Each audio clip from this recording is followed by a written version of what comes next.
Welcome, everybody. It's really, really interesting and exciting for me to have Anand Vishwanath with us today. Yesterday, we had a lovely long session with Andrea. It went all over the place, I guess. But today, for all the pet owners, we are specifically addressing issues, questions, everything that you have. So shoot away your questions. And today, we are here to answer every single question that you may have on this. So let me first introduce you to Anand. Anand is an engineer by profession who was in a corporate job. As a young boy, he had his pets, and as growing up, he had Great Danes and Boxers while he continued to work as an engineer. Back in 2010, he decided to take a break, a sabbatical from his job. And while he was on his sabbatical, he started pursuing something that was very close to his heart, which gave him a chance to spend more time with dogs and understand more animals. And he started with a walking service, pet walking service. And that walking service grew into walking and training and boarding and all sorts of things. And that gave birth to Anvis Inc. And they also started pet relocations, and not just domestic pet relocations. I think he's been to all parts of the globe with global pet relocation services. Anand, over to you. Hey, thank you so much, Arian, for the kind introduction. And thank you for you and Team Dogspot for having me once again on the show. Happy to be here. Happy to talk about what we have done, what we have to offer. As you know, right, we have just launched our Pet Academy, which is mostly that we are trying to share all the learnings that we have to pet lovers, pet parents, whoever have got any questions. Basically, we are trying to concise it and give it in a form that it is easily understood by most people. And secondly, I think it is just to pique that curiosity, right? We obviously cannot do everything in a course, but if we have touched upon something where people say, "Oh, I heard about this here, and let me try and research something more about it," I think we have done our job. All right. So I think Alpha, the training section of your Anvis Inc. happened much later. But Anvis Inc., could you tell us a little bit about? So we'll take the first 5 minutes. So for all the viewers today, I'm going to just brief the format of today's talk. I'm going to spend 5 minutes in, finding grounds with Anand in introduction and what Anvis is and what do they have in offering, etc. And then we will jump straight into Alpha, the coaching or the training arm of Anvis, and get into the various kind of courses they have available. Do you attend them online, offline, all sorts of that? So Anand, tell us more about Anvis first, and then about your boarding and your walking and all of that, and then we will come to Alpha. Yes. Okay, sure. So like you said, right, so I was an engineer doing the whole corporate 9 to 5. Okay, it's really never 9 to 5. I think it was more like 7 to 11 kind of a job. Okay. Right. At some point in time, I think it just got to me, and then I said, hey, I need to take a sabbatical, just take a break from all this and do something that I really like. I've always had dogs. All my life, had dogs. Right from as a kid, I remember we used to have a dog. Through my life, we've had different kinds of breeds, to the Spitz, to the Indies, to Labs, Boxers, German Shepherd, Dobermans, Great Danes. Boxers and Danes have been really my. I think the dogs that for some reason, I have a more softer spot for them. But yeah, so. And I said, hey, what do I do in this time, in the sabbatical? And I want to do something that I enjoy doing. I just want to be doing something that calms me down. And I think I couldn't think of a better thing than, believe it or not, walking dogs. Okay. Right? I said, I'm just going to spending time with my own dogs, right? Just basically walking them, spending some time, exercising them, trying to bond with them better, etc. Which I kind of missed out in my corporate job. Right. One thing led to another. So friends started calling me and saying, hey, anyway, you're not doing anything. You're sitting at home. Why don't you come and walk our dogs as well? Right. And that's how it really started, really, Cherian. So I would go to different people's houses. I would walk their dogs. And then they would say, hey, can you take care of a dog? Somebody said, can you take care of a dog in my absence, because you have dogs at home and you know how to handle my dog. Boarding started. Somebody said, can come and just stay in my house for some time and just do like just take care of my pets, like a pet sitting, like a very unofficial pet sitting. So that happened. And it just grew. Relocation was also something that happened by accident. Somebody came and said, hey, can you relocate my dog. And I remember this was to Malaysia. And then I said, yeah, of course, sure, I can do that. Although I didn't know anything about it, but he said, just go along, right, and keep the Right. dog calm, and we'll take care of a lot of things. And I learned from there, and we started building, and so Mm-hmm. on and so forth. So to Fantastic. So you were yeah, really following your heart than anything else, and it just became evolved into a business rather than thought of a business and started a business and got into it. Is that how it went? absolutely. Even today, sometimes I feel it's just my hobby, and I Okay. look at it and I say, no, no, it's not a hobby. I think it's more than that now. Right. But that was what it was really. Yeah, I think that is something that I truly believe in. I keep telling people that do something that you really love, that you don't have to work a single day in your life. absolutely, So absolutely. I think this is something that fits in perfectly well in that definition. Now we have already got questions from people, and I would love to start with the first question today, and we will come back to your courses after we have attended some of these questions. So we have a question from Dinkar Pratap Singh. He's got an interesting question. How can we stop dogs, and in particular pups, from eating their or other dogs' poop and stool? Okay. So I think there are two things to this, right? So there are two aspects to this. One is a behavior aspect, and one is a medical aspect. Okay. So there is a medical aspect to it, saying that if the puppy does not have too many nutrients, the Mm-hmm. puppy will actually end up eating its own poop. Mm-hmm. So that is one thing that many puppies realize, and they will also eat other dogs' poop. Okay. So first, I always say that when we get cases where people are saying, "Hey, I think it's a behavior, but I don't know," I always say, "Let's get the medical checked out first. Let's make sure medically dog is fine. Then we look at behavior." Now, Mm-hmm. let's say in this case you run a check with your vet, and the vet says, "Okay, there's maybe some deficiency. Let's give this thing." Usually, it kind of stops. If not, it is actually comes back to a behavior which actually goes back to instinct of the dog. Right, so dogs basically, right, they do evolve from wolves and all that, but there are certain dogs that have very high instincts on survival. Okay. And this will, when I say this, a lot of people just sort of accept the fact, because those puppies that are actually eating their poop, or the other dogs are saying that, hey, I can survive if I don't get food for the next few days. So Okay. instinctively these dogs will do really well. So like a lot of dogs on the street tend to do this because they don't get a very regular supply of food, right? Okay. Uh, But so let me ask you a question here. So I have seen this happen with especially large breed dogs, puppies. But these are still seen within kennel environments at some point in time. But does that really happen because they don't get food, or they are deprived in any way, or can feeding them in abundance solve this problem? so see, abundance is something that we always use in behavior, right? Let me Mm-hmm. come back to that as an example. Is, let's say, when we say that if a dog has a possession over a toy, for example, the Mm-hmm. simplest way to solve that is, like, a dog likes it like a tennis ball, like an old ragged tennis ball. It likes it a lot. The Mm-hmm. easiest way to solve that is give it 20 tennis balls. Right, it Okay. will just lose that whole thing, saying, okay, I've got so many now, I don't know what to do. All right, so Okay. abundance will in some sense solve.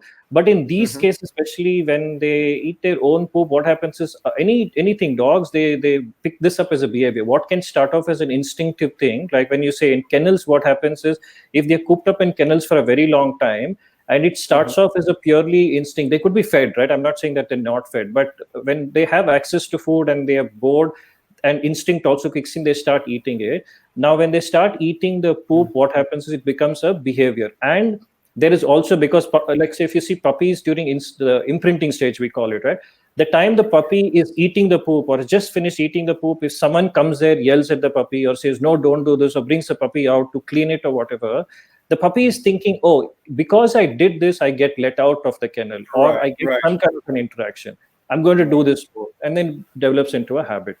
Okay. All right. So, does the medical side of it? What could that be?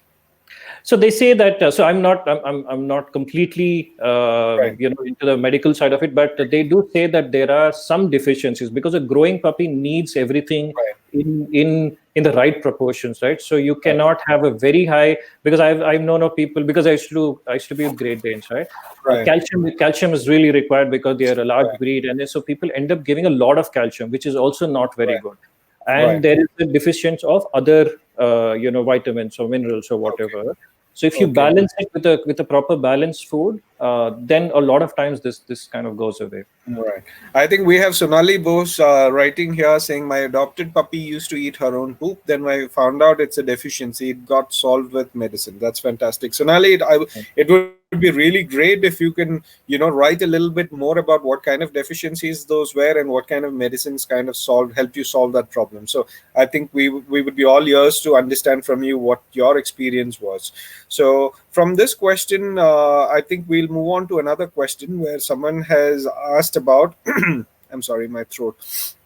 My dog eats plastic. How do I stop her eat it? But I think Nick Singh. So the first question is, I think, for me to elaborate it for Anand, we would like to hear from you. Is it just Anand? How would you address this? I mean, are you providing him plastic to eat, or is he just picking up things here and there? So maybe avoiding some of it could help. But over to Anand.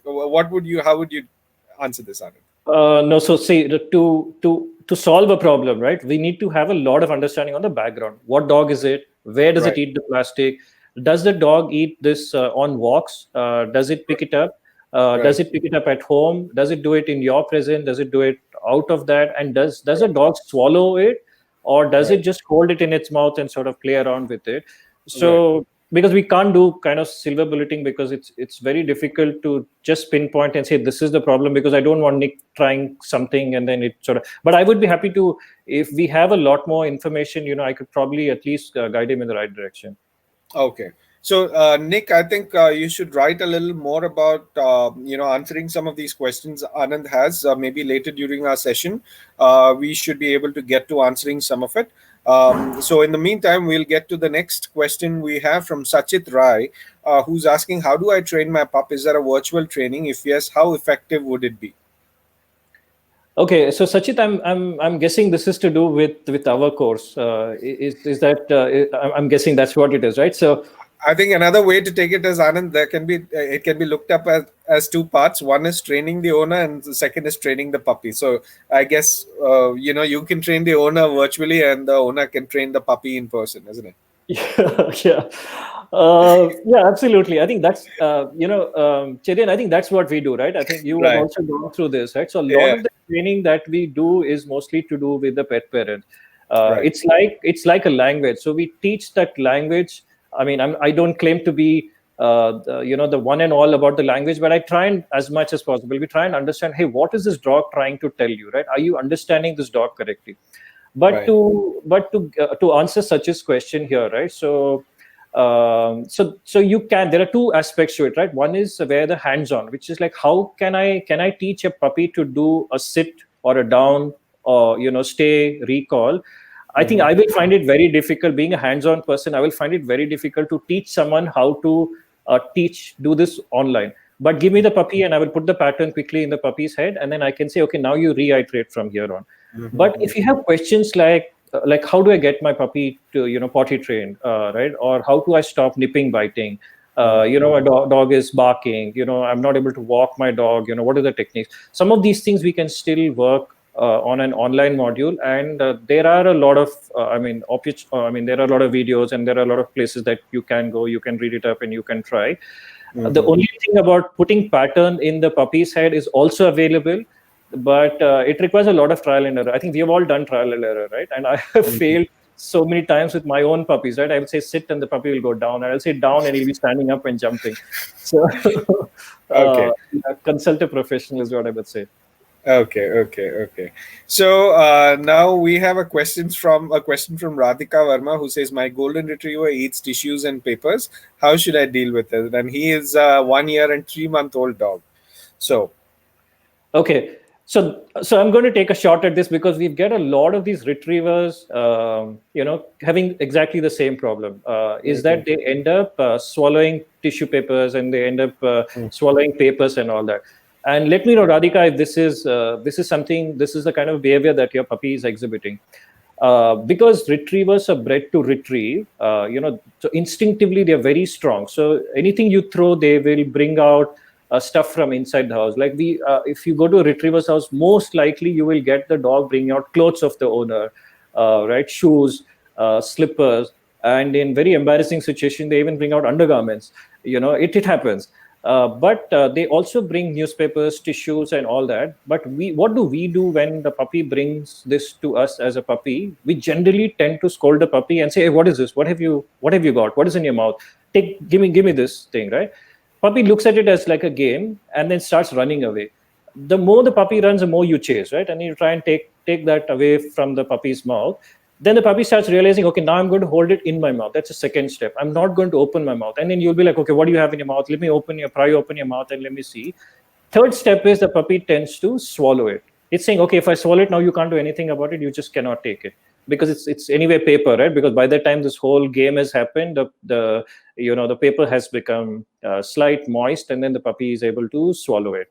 Once that is done, it becomes a behavior, and then from there on, it's just a behavior from there on.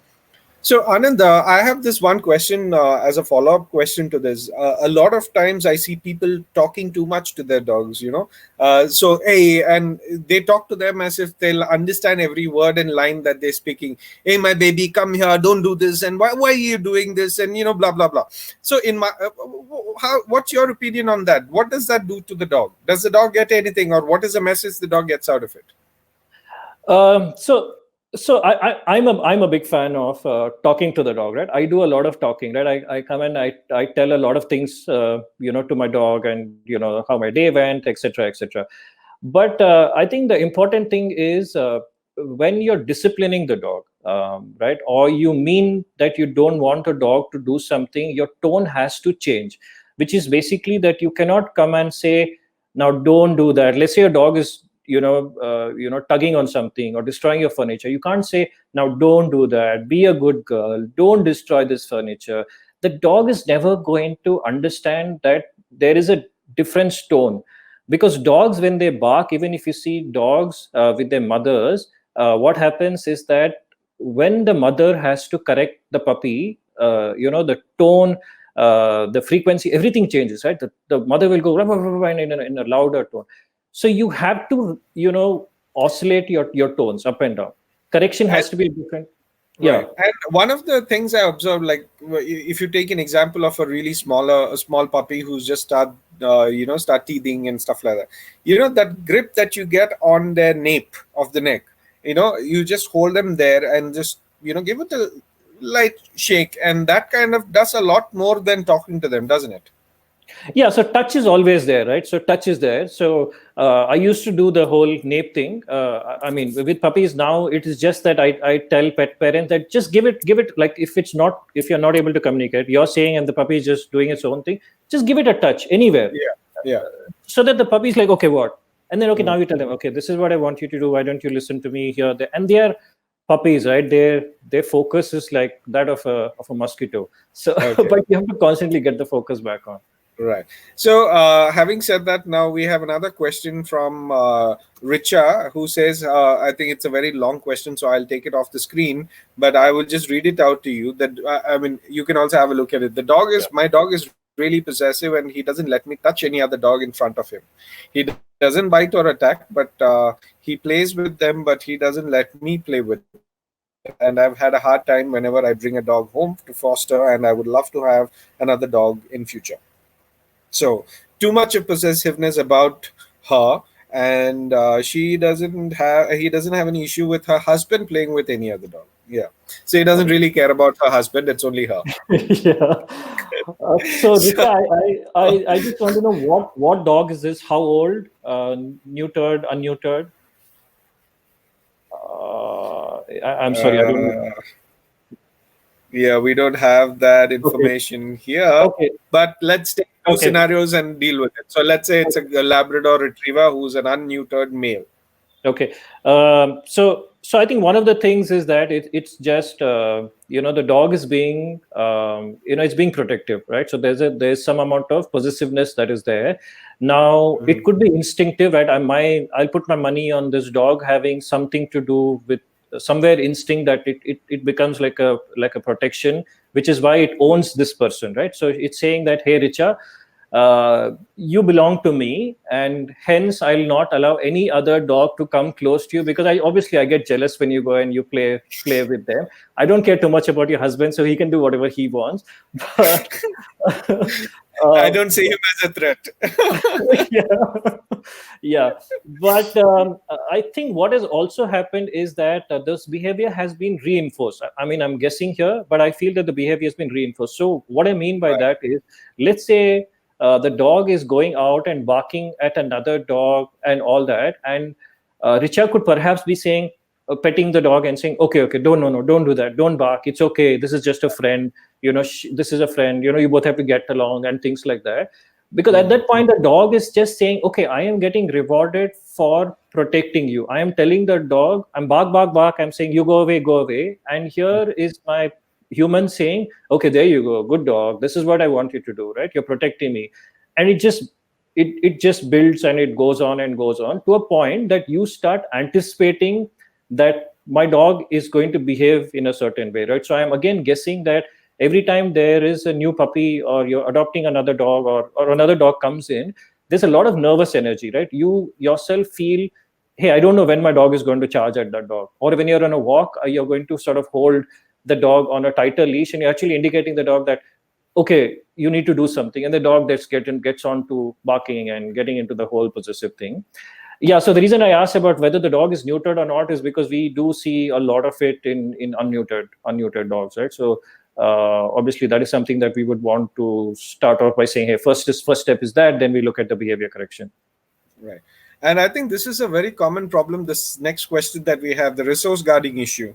You Correct. know, a lot of dogs of all sizes, and even really small dogs starts resource guarding, and they run in under the sofas and under the chairs and all sorts of nook and crannies, and it's really challenging at times. So, how do you deal with this issue, Arnold? See, as a puppy, obviously, right? We try and when people are bringing up a puppy or an older dog, or if they've adopted a slightly mid-sized dog, mid-aged dog rather, Mm. we try and tell them start off slowly, right? Which is basically, as a dog is having his food, you try and go close to the dog, move the food, add more food into it. So your hand that is going into the bowl shouldn't be taking away rather than adding food. So the dog looks at your hand coming in, adding more food, so it feels a little bit more comfortable with you. If it is Mhm. resource guarding to do with toys, my simplest one, and this is something that I've seen works very well with a lot of this one. If a dog is resource guarding one toy, give it 20 of those similar toys. Let it be all over the place. The dog Mhm. has no clue what he's guarding right now, because he has 20 of those things to guard, and he will go after the things that either you, the kids, or someone picks up, because that's what he will want.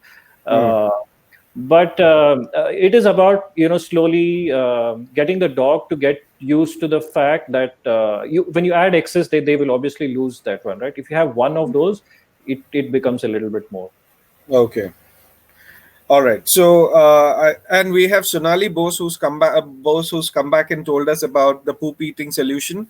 It was uh, vitamin B and phosphorus deficiency, and it was with my pup. And surprisingly, there are medicines for the specific poop eating problem. So, everyone who has been, having issues around it, I think here goes one of the experiences that someone has had. And Nick Singh has come back and said that, could you explain on plastic eating? It is a French bulldog female. I, so I think one is to avoid having plastic around the dog, right? yeah. Yeah. Yeah, so I don't know if this dog is doing this on the walk. Does it pick it up on the walk? Because see, a lot of dogs will pick up plastic, because it's always almost got some food smell associated. Yeah. uh, So he's written that she just eats plastic bowls and all plastic items. at home, if this is at home, plastic bowls and all plastic items, I think maybe you want to shift the focus from giving some other toys. Yes. You can give it some toys where they can chew on it, they can bite on it. I get a feeling that maybe he's doing this as an attention seeking thing, or he's doing this because he wants to. Did you say the age was about a year or No, something? on this there's no age available, but I'm suspecting it should have been a young puppy which grew up with this habit and then continues with this Correct. habit. If you don't. So Correct. this, I mean, in case if it's an older dog, Nick, I suspect this could be an old habit which just stays on with the puppy. So you can first change from plastic bowls to steel bowls, and then look at definitely giving toys, because that's a big deterrent for this and keeps the dog busy. Right. So we have a question from Mr. Sharad Sharma.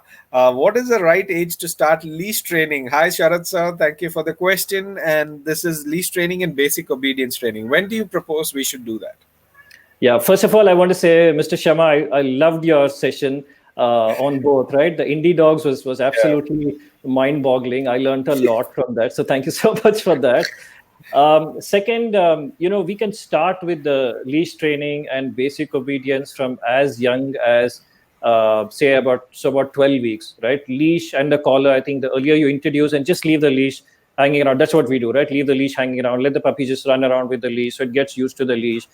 Basic obedience could be as simple as, I've seen puppies doing a sit as young as even 2 months.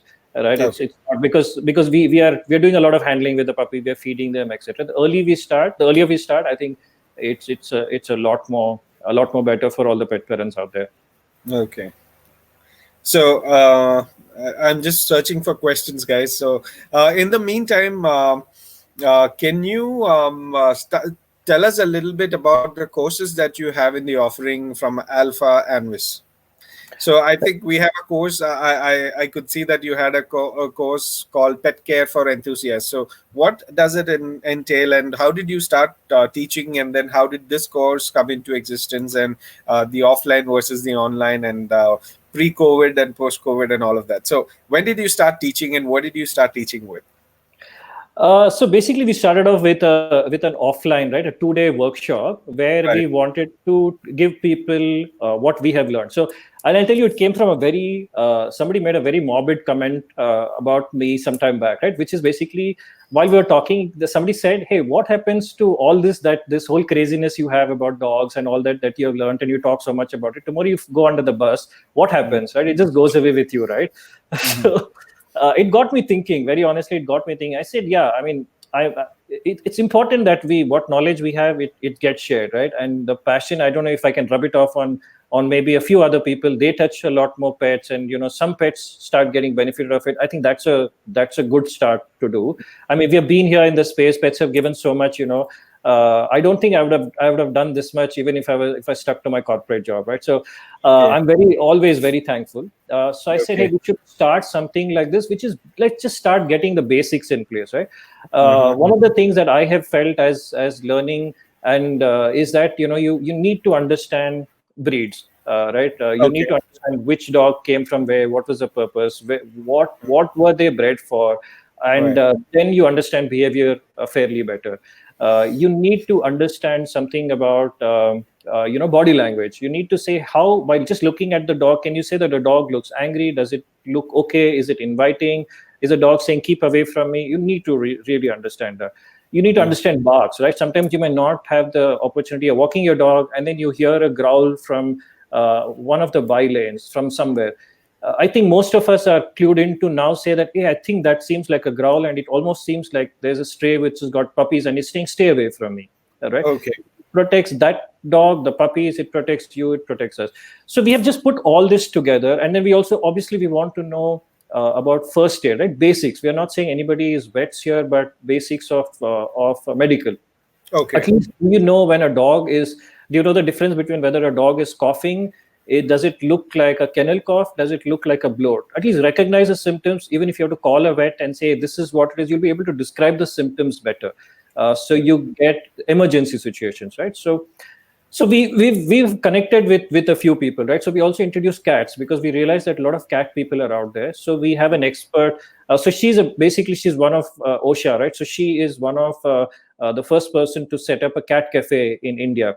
So she ran it, and she got a lot of cats adopted through that. So she has a very good understanding of how cats function, how what is the body language like, what are they saying, what are they doing. So we've got that.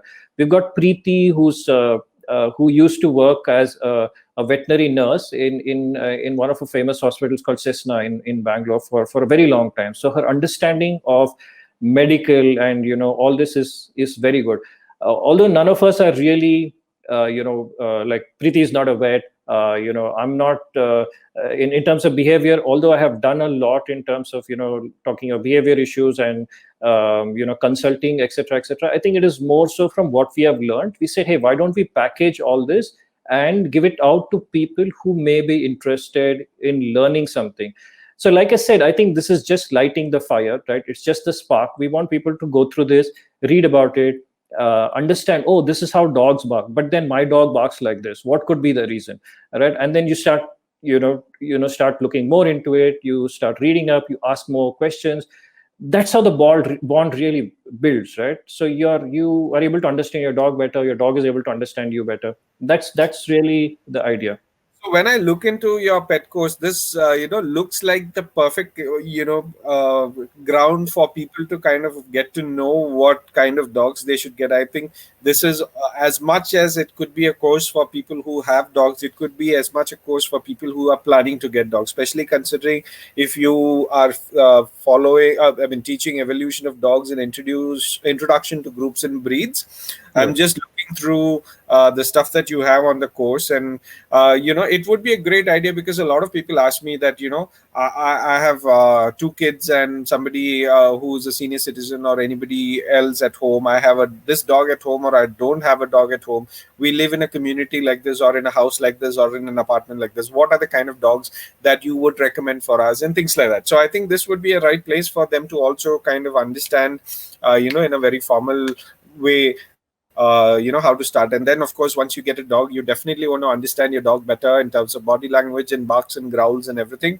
So I have a question around this barking thing.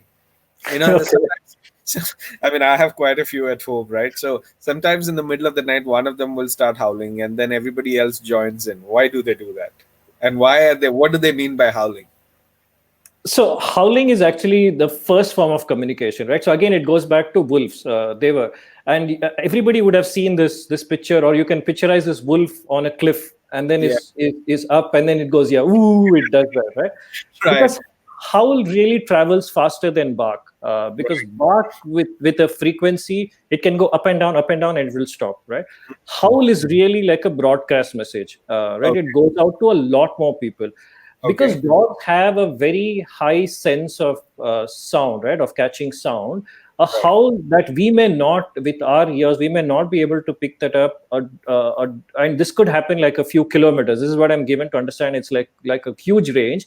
Right. One of the dog will pick up that, and instinctively, right? So that is what they do. Instinctively, they have to respond. It's like our WhatsApp messages, right? We have to respond. So it is they have to respond. Once they get into the response mode, then the rest join. So Yeah. in a pack, if you see, and I think the biggest example we can see is, if people have multiple dogs in the hunt, you can see the pack behavior, but otherwise the strays, right, the indies out on the street, you will see that there will always be one fellow who will be the instigator. And I'm Yeah. not Yeah. saying fellow, but I'm, but I mean, but that dog will not really be the one that is really charging. He is like the guard who is looking at the territory and saying, okay, there is somebody here, blah, blah, blah, blah, blah. And Yeah. then the pack leader or the king comes in from there, he's the one who charges, and the rest will just follow. They just go, blah, blah, Right. blah, Right. blah, blah. Some of them don't even know what is happening. Why are we barking? They have no clue.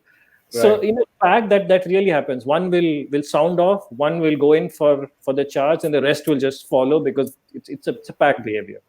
Okay. All right. So, what are they really? So, like in my house, I have sneaked up to them and hidden somewhere and checked on who's the guy who's doing it, and he's just sitting like, look somewhere, nothing to look at over there. He just looks there and just gives it a go. And he gives it a start, and then everyone else will start on my dogs, my neighbors' dogs, the stray dogs in the neighboring village. Everyone gets on the call. It's like a full-on scene happening, and I'm like, oh my god, it's my dog who started it. But so, how can you stop this? And is this a behavior that you can control? Yeah, so if you have identified, right, in your case, you've identified who's the mischief maker here. You just have to keep this guy. See, the reason he's doing that is because he can hear that, right? So if you want to keep him in for a few days, Right. just get him off that behavior, because he in his mind, he thinks that he is the one who's guarding the whole castle.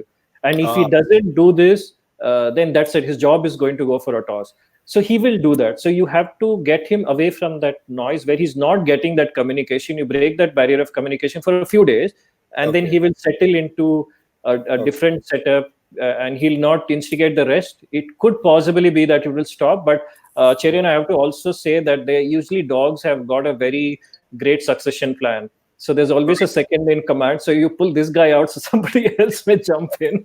Okay. Okay, so they seem to be well. So now, in that context, as a follow-up question, let's look at Neha's question. She tried to volunteer once to take her friend's dog for a walk, but it just didn't move, but sat there and started howling. Okay. See, dogs sitting on the road is a very common thing, right? And you will see this more so with bigger dogs, right? I have, at least in my experience, I've seen the Mastiff, the Saint Bernards, the bigger fellows just plonk themselves in the middle of the road, and they do not want to do that. On That's the plain lazy. They're plain lazy. And not just that, I somehow get the feeling that these guys are looking at us and saying, okay, now what are you going to do, right? You have Right. no idea what my power is. It's like that. But the Mm-hmm. second set that I have seen who do that are slightly more anxious dogs, dogs that are nervous because any new change, right? So they could be walking well in a particular routine with a particular person at a particular time. Any small change to that, a new person comes in and starts trying to take them for a walk. They just don't want to, right? They don't want to go. They will sit, and then at every given opportunity, if you slightly lessen the leash, they will try to sort of go back, etc. Mm-hmm. Howling, why do they do? It could just be a mix of two things, right? Again, I need more information, but I feel it is just that at that point in time, perhaps the dog heard a loud sound and Right. decided that the sitting and putting the brakes on could actually be because of the howling, right? It heard a sound, wants to sit, communicate, and then perhaps wants to go But back. have you ever come across this? I've never come across with a dog howling when I'm with the dog, while walking the dog specifically. Have you seen situations like that? No, no, not usually. Usually not. And also, you will not see the dogs howling in when there is a lot of noise or Right. daytime, Yeah, yeah, right? yeah. Because they are not able to hear that, and you keep them engaged, they generally almost never howl. But Yeah, I think I've seen all cases of howling when they've got nothing else to do, no one else around, and they're just looking into thin air and just starting this whole call. you know yeah, so so anyway, so back to your course. You start with body language, barks and growls, and then you move to walking a dog, and I think this is an important lesson for every owner to learn, because I see people being taken on walks by their dogs, yeah, yeah, yeah, right? So yeah, a lot of dogs are super at it, and they just take their dogs their owners for a walk. yeah. So how do we do? How can you address this, and what do you teach in that? And I think there is a question here saying, are these courses available online?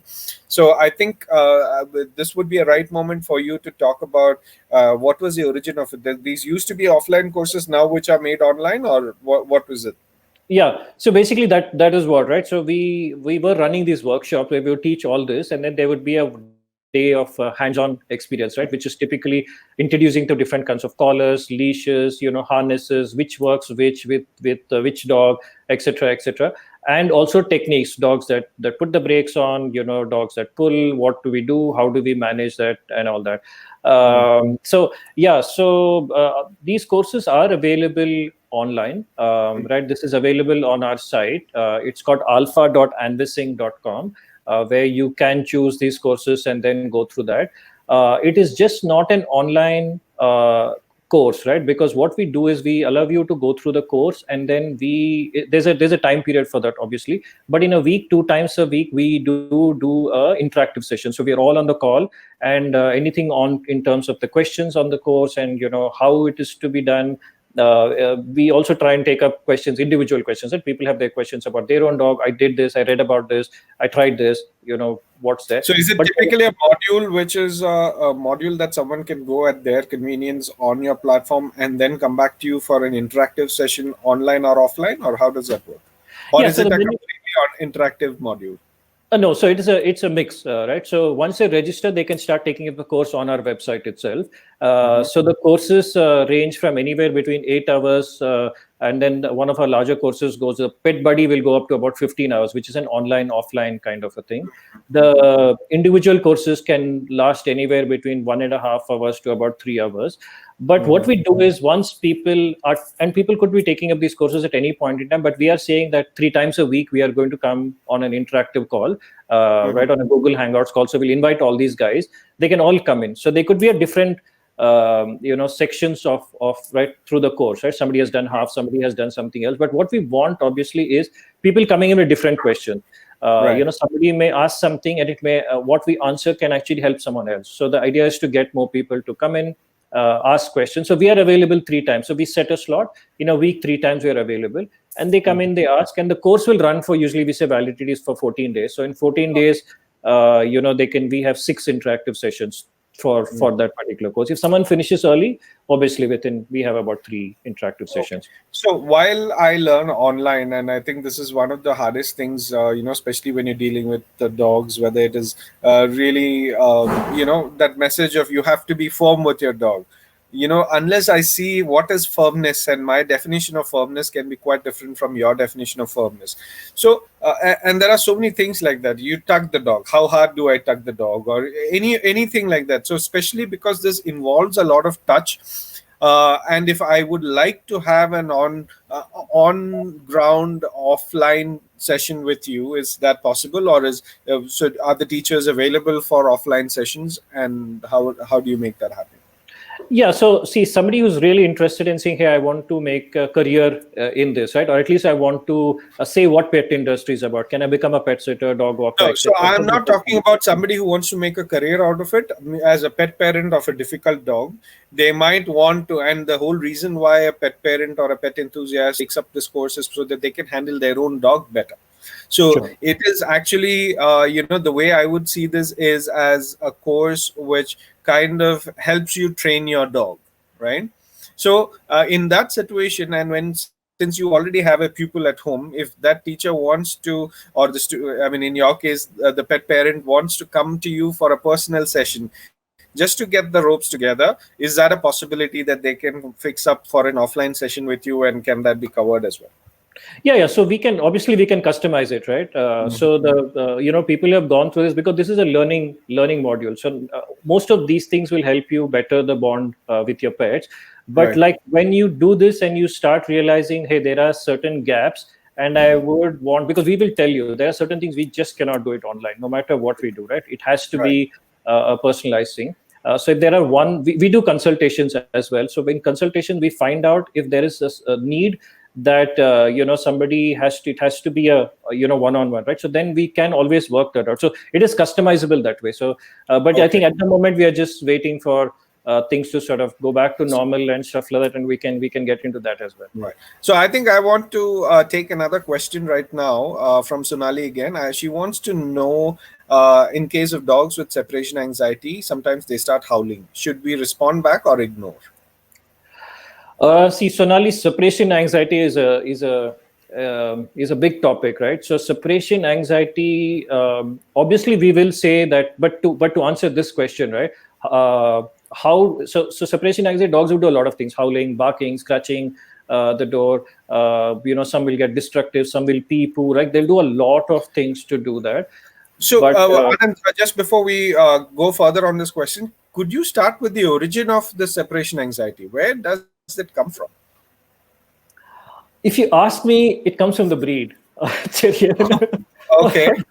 No, you mean to say that there are certain breeds of dogs that get separation anxiety, or certain dogs that are bred a certain way will get separation anxiety? What is that? So both, right? Let me try and clarify. So there are certain breeds that are more predisposed to separation anxiety, and what I mean by that is dogs that have predominantly been bred to work very close with people, like any of your gun dogs, which is your your cockers, your golden retrievers, your labs, because Right. all they want to do in life is they just want to say, okay, what do you want me to do? Do you want me to go bring this bird? I'll go bring this bird. Do you want me to flush this bird? I'll flush this bird. Right? But I'll come back. They want constant validation and they want you to be around 24/7. Let's say compared to hounds. Hounds are fairly aloof dogs, right? Independent dog. They see something they want to go after, they'll go after. They are not really your, when you come home from a So long day, they're not your. once again, when I see Sonali's question, you know what is the dog that's coming to my mind? Can you guess? Sonali, tell me if I'm right on this. Is it a beagle? Okay, let's wait for Sonali to answer, but you continue with your comment. I really want to know, Sonali, if it's a beagle or not. Okay, but anyway, continue. Okay. So there are certain breeds that are predisposed to being constantly stuck to the hip kind of a dogs, and those dogs, if they are as instinctive as they were, you bring them into an urban environment and not give them that attention. Or initially, other thing that we do is we give a lot of attention when a puppy comes home, which is the behavior which we put in, right? We give a lot of attention. Suddenly, we all go to our work saying that, okay, puppy has grown, is now 6 months old, can deal things with itself. Separation anxiety kicks in. Now so one is, I will obviously say, is it, I will look and say, hey, what dog is this? So based on that, we will try and we will do correction. Second is, of course, this, right? So we have seen a lot of dogs that have had. Did you get the answer to that? I see you smiling. Yes, it's an indie. Okay. Okay.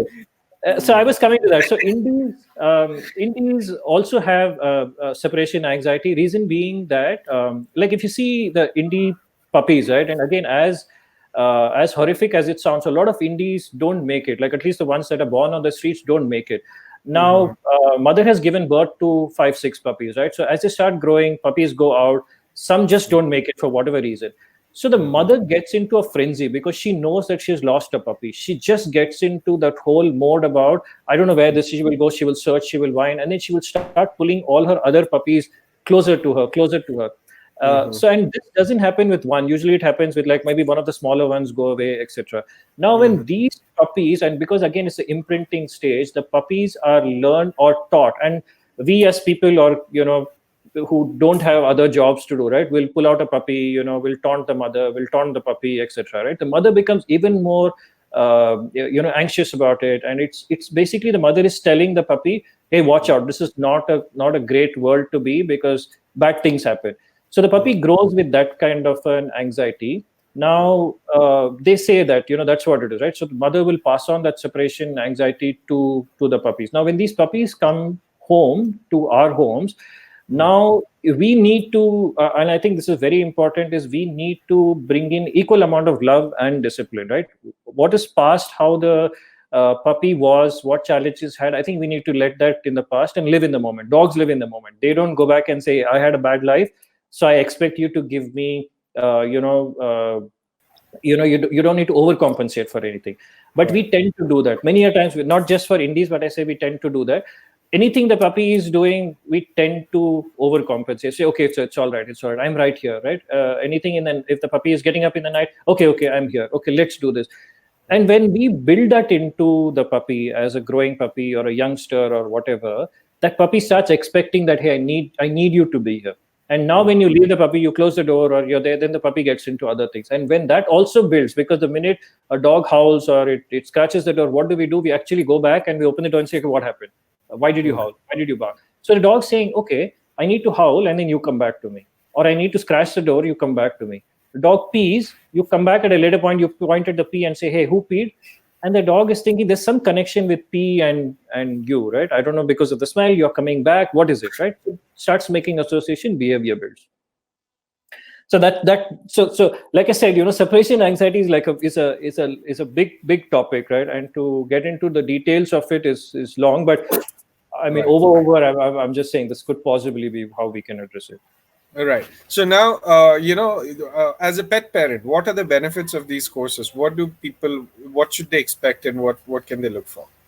So I think some of these things, right, that we spoke about, it is about when you learn is when you ask questions, right? Right. So we are trying to say people learn about breeds, because I know a lot of people say, oh, breeds means it's just pedigree. No, no, because we have a module on mixed breeds. We have actually touched upon how indies evolved, and we have called them, we have put them slotted into one group, saying, hey, they also have a characteristic, they also have certain traits about them, understand them, right? So it is one when you, sorry, you're going to say No, no, no. something. No, I was going to say that there are a lot of dogs being adopted as older dogs. You know, Right. so that process could be typically. I mean, apart from the people who are in a big rush to bring the dog home, I'm a firm believer that you should take your time and plan the arrival of your dog to your home. So, is this a course that can be done during that time to better prepare yourself for the homecoming of your pet dog? Absolutely, absolutely. Because I think, see, that is one thing that a lot of people want to, and there are a lot of questionnaires that you can take up online, but they mostly are foreign related, right? So it'll throw up like West Highland Terrier, and Right, all kinds of weird breeds, Afghan hounds and stuff, which is not really conducive to the Indian environment or the breeds that are there in the current scenario, right? So right, we do we that's the whole reason we want people to go through this to understand, okay, does this so it's my lifestyle, right? I always believe that you shouldn't change your lifestyle uh, to your dog, Mhm. because what happens is that some people do and they do it effectively, but most people we cannot, right? And it just doesn't I work. think It's it's a very question of stressful. sustenance, right? You can do it Yeah. for a few days when everything is Yeah. exciting, hunky dory, and then you want to go back to your sleep, and you want to wake up late, and all of that. Yeah, Absolutely, because I see this, right? If you're a runner, take a dog that loves to run. Don't bring in a dog that wants to just laze around and not do that, because it is going to be a clash. It's like relationships, right? So you want right, both of you to be on the same page. So that's why we say, hey, people, why don't you go through this, right? Understand about it, and then right, what suits your lifestyle. Then you will find that there are certain breeds, traits of it that suits your lifestyle. A Then right. if you're looking at basically adoption and younger ones, or older ones and all that, temperament, right? So you understand what the temperament before you bring the puppy in, Mhm. into your home, or puppy or the older one or whatever, right? So make sure that match is done, because that will reduce the chances of expectation mismatch. You do not want to look at a neighbor's dog and say, oh, that has got a beautiful golden color, I also want a golden color. Maybe your Mhm. wife doesn't like golden color fur on her white furniture. It is just not going to go in well in her books, right? So don't do that.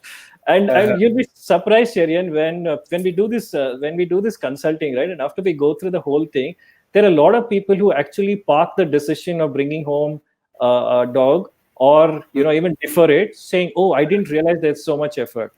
I feel that just sums up, right? I think that's what we are looking at. We're not looking, saying, hey, you need to, but have you got enough information to make the right decision? Right. Okay, so now you also have a pet buddy orientation course, and as I understand, it is for people who want to build a career around things. It could be dog walking, pet sitting, home boarding, it could be training, it could be any of this. And considering that you teach a lot on first aid and understanding the body language of the dog and the howls and the barks and the growls of the dog, Yeah. are there any? So, what do people need to do to get into this? Is there an eligibility, and is this also an online course, or this has got an online and offline feature to it? Yeah, so the pet buddy is mostly so when we entered into, there was nothing, like there was no formal pet industry, and it was just like we said, we were having fun along the way. We ended up doing something like this, but we Mhm. feel that, hey, because we have struggled and we have done that, can we also pass this information on to some people who are even thinking about saying, I Mhm. like this pet space and I like to do pet sitting, but I don't know where to start, right? So this is Mhm. the starting point where we're saying, hey, we'll walk you, like obviously the online course, you do the online course, but Mhm. after this, for the pet buddy orientation, there's also a hands-on course, which is basically touch and feel, and the techniques and everything. So once Mhm. you do that, the idea is that we want you to say if this works, right? There are a lot of people who are saying that I don't know if I want to do this full time, but can I do it part time? Sure, you can do it part time. We take care of most of the other things, right? We take care of marketing, we take care of talking to pet parents, we take care of the coordination, take care of collecting payments, everything. All you need to do is go take care of the pet, really do well with what you like doing. Mhm. Just taste the flavor of what is it, right? We have jumped into it without knowing. I don't know if someone had told me, hey, pet industry is this, and you may not make money and stuff like that. I will be like, oh no, right? I will probably not jump in it. It is foolishness. But now we Right. have more, it's evolved. A lot of people are getting into it. People understand the professionalism is required, understand that quality of service is required. And we have been here, we have done this. So it's just that we are sharing our experiences with the rest and saying, try it out and see how it Okay. goes. So just hold on there. There has been a question which is marked urgent. The question is from Aishwarya Mondal, who wants to know how much should be a 2.5-year-old male lab weigh. So I think the answer is, first of all, everyone who gets a breed dog, a purebred dog, read the breed standards. But just to specifically answer this question, would you want to do it, or shall I give the answer? Go ahead, Cherry. I think this dog should weigh somewhere between 30 and 35 kilos, and that should be good. And yeah, that's pretty much about it. So we'll get back to your the Pet Buddy course. And how long is this course typically? The current one is the whole thing, the online, offline put together is about 15 hours. The Okay. online is about 8 hours. And then we do one more day of the whole orientation stuff, which is basically we give them the touch and feel, what happens in pet sitting, processes, what we need to follow, etc., etc. So it is, totally it comes in about 15 hours, give or take. Correct. The next question we have, okay, before we go, okay, we'll take this question. Is there an opportunity to earn as a freelancer after completing these courses? Are there opportunities with Anvis itself, or what are the other opportunities in the market? Yeah, so opportunities are there, right? So once you learn this course, you could do a lot of things, right? You could do your own little bit of pet sitting. You can do a little bit of your own dog walking if you wish to. Right, or if you want to be associated with us, that's also there as a freelancer. Of course, we have a platform where you can get onto our platform, and then we will connect you to people. Like I said, we take care of most of the admin related and the stuff that is the more cumbersome and the mundane part of it, right? The admin related work, the payments, and all that stuff we take it. We are also available, as in how they are providing the services. We are there, right? So and for the pet parents also.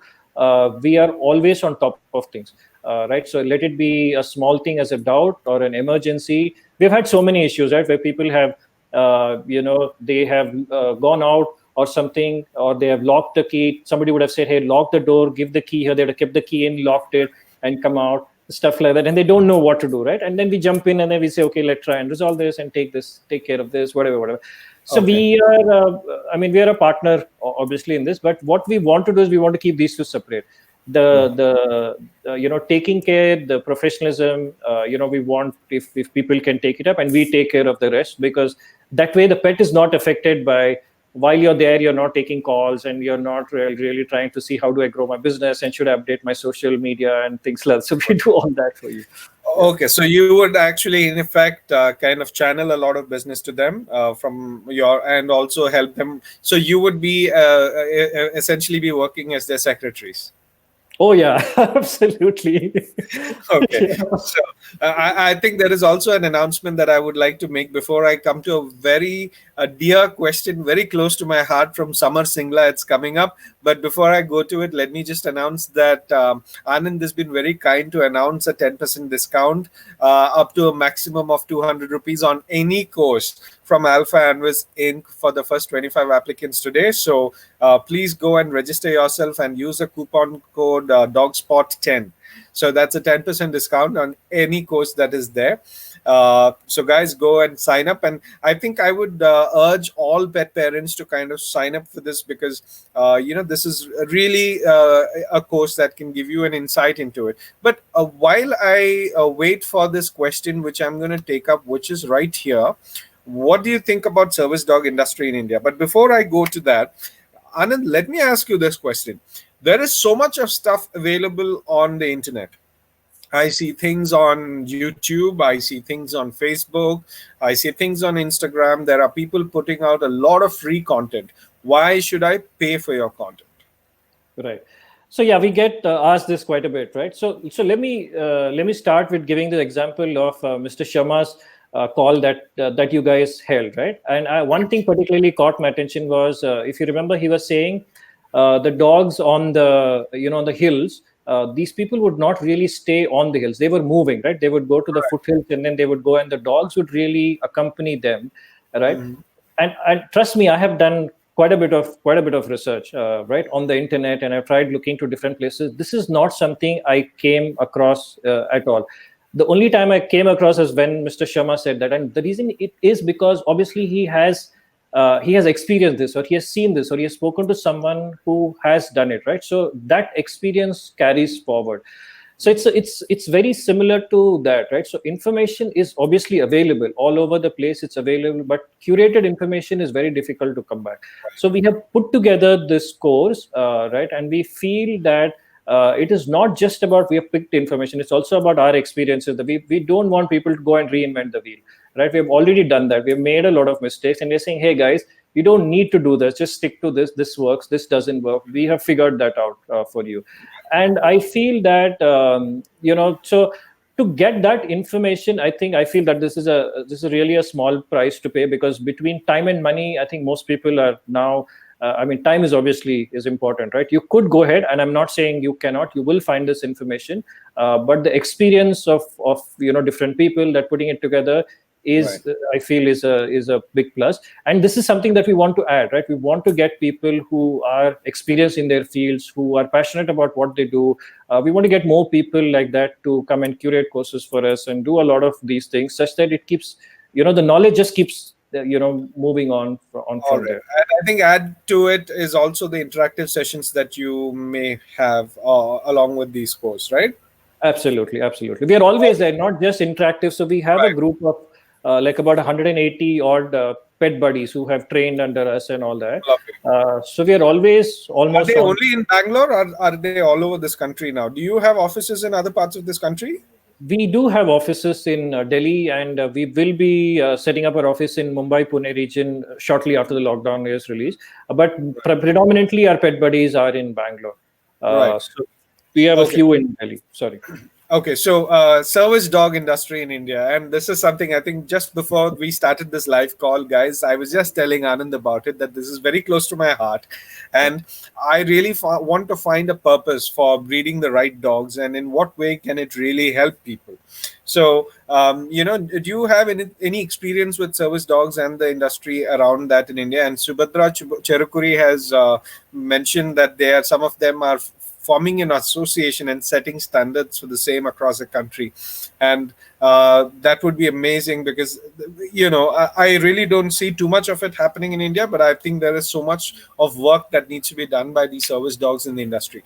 Anand, let me hear it from you. What have you seen of it, and have you had or seen or worked with service dogs? Yeah, I did a brief stint. This was, in the US. There are a lot of service dog facilities, right? I actually went. This is out of curiosity. I went to see how do they work and how do they train and things like that.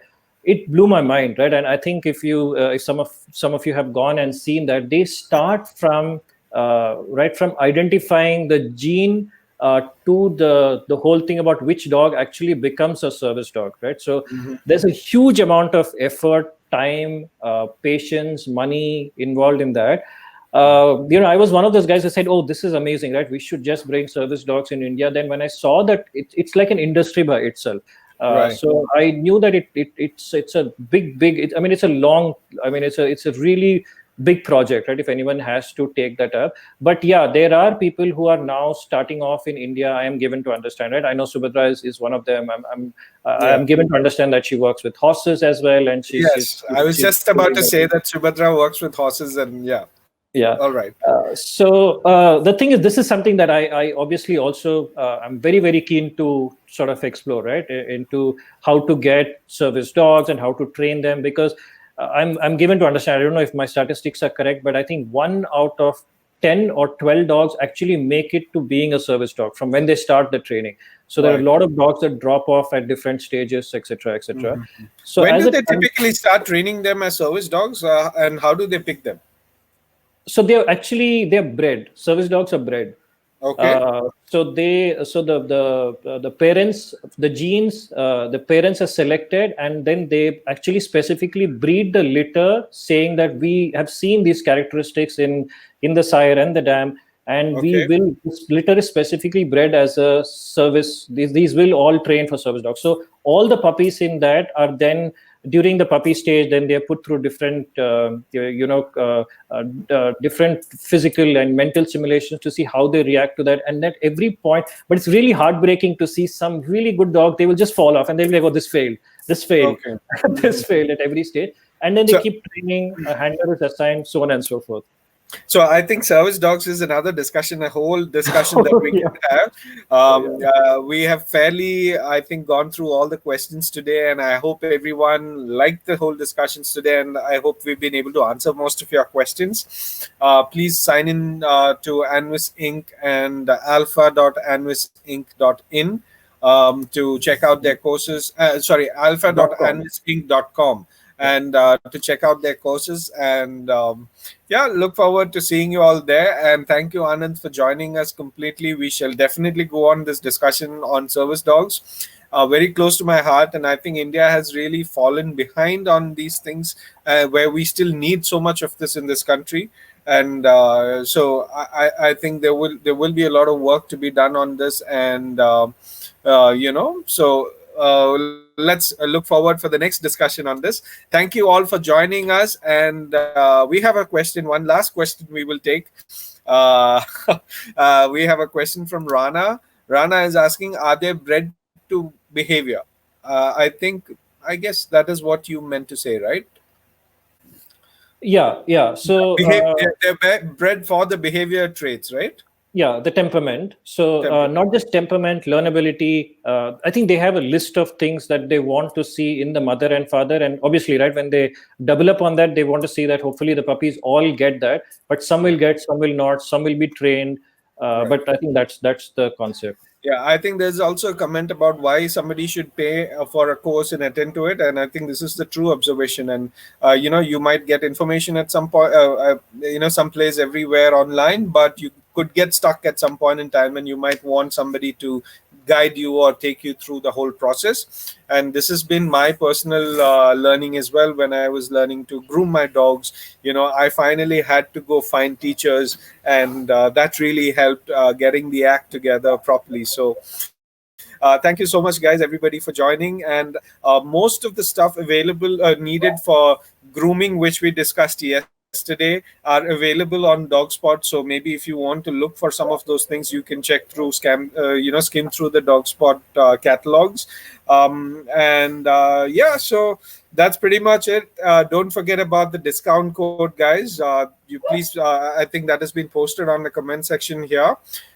Please go and check out the website. You do have a 10% discount. And yeah, enjoy the course and enjoy the event. Thank you so much. Thank you so much, Cherian and Dogspot, for having me here again. Thank you so much. Right. All right. We are ending this broadcast.